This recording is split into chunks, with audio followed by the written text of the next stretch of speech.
Welcome to Earth Beets, a channel with ideas to help people and planet. Hey everybody, my name is Fallon from the Sprouting Kitchen. Today we are going to ferment some veggies. It's a really simple recipe and it's kind of like magical. So what you need is your veggies of choice, some salt, some water, and a glass jar. That is it. It's pretty simple. We're not adding any vinegar. We're just going to use the bacteria that is on our veggies and in our air that's going to help us ferment our vegetables. So you have some choices when it comes to veggies. Here I have gold beets, purple beets, colored radishes, and carrots. So a lot of like root veggies are great for this, and they're great in springtime or in the fall as well.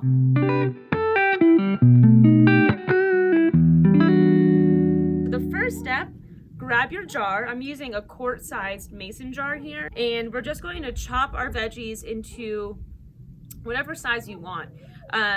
Like I have these really tiny radishes. I'm just gonna put those right in there. I have some smaller like carrots too. You don't have to chop these up either, because you could always chop them up after you let them ferment. It's kind of up to you. And then I've got some bigger size radishes. So for these, I will cut them in half. And for like our beets, I am gonna cut these into more like a bite-sized piece.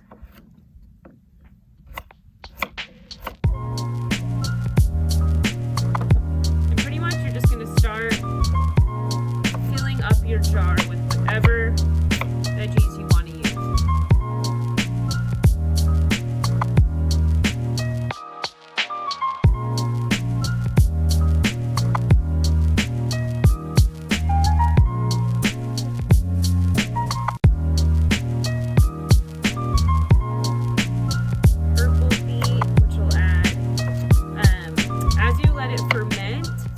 Will change the color of your liquid.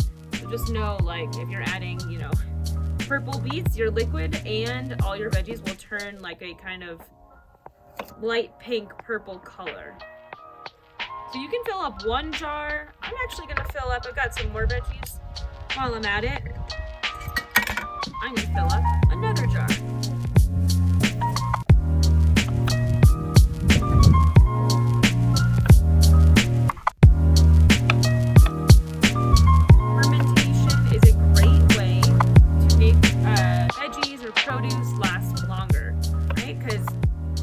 Once you ferment these, you can keep them actually out at room temperature, or you could keep them in your fridge for like, definitely a couple months, but I have kept some fermented stuff for over a year. People keep them for much longer too. So it's just a really great way to preserve veggies and have them all year round. So like, when it's the growing season and things are abundant, that's a great time to ferment stuff.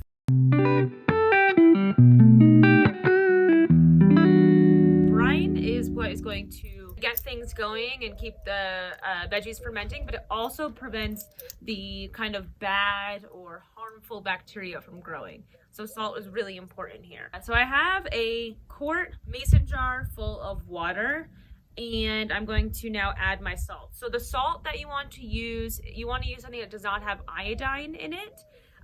Iodine, what it does is it can actually inhibit the healthy bacteria from growing. So you want to get just a nice like kosher salt. Just make sure it doesn't have iodine in it. And for the water, ideally you want something that is filtered. So if you can get that, it'll just kind of, you'll have a better chance of a better fermentation.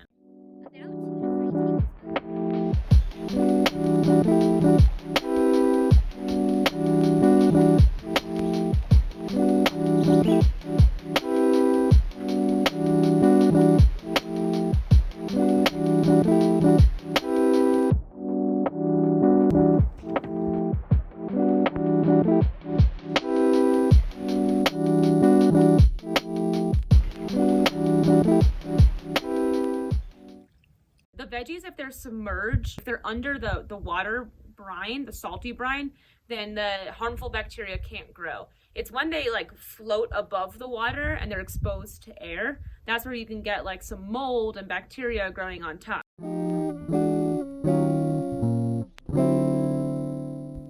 There's a couple things you could do. I like this. I've got a piece of just like bok choy, and I'm going to just cut a piece and kind of stick it into like the neck of my mason jar. And what it does is it's just going to kind of act as a barrier to keep everything down.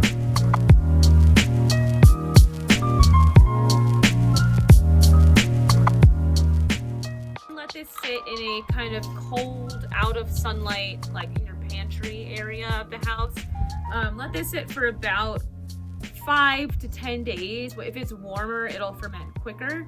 If it's colder, it'll ferment slower. Every couple of days, you can unscrew the lid and kind of burp it, because there's going to be a lot of CO2 building up in there. So if you burp it, you let some of that air out, you'll see like bubbles rush to the top. I also recommend putting your jars on some sort of towel, because they can like bubble over, so you don't want to get it on your counter. Taste one of the veggies after like 5 to 7 days, and if it's kind of have that nice like tangy fermented taste, then you can stop.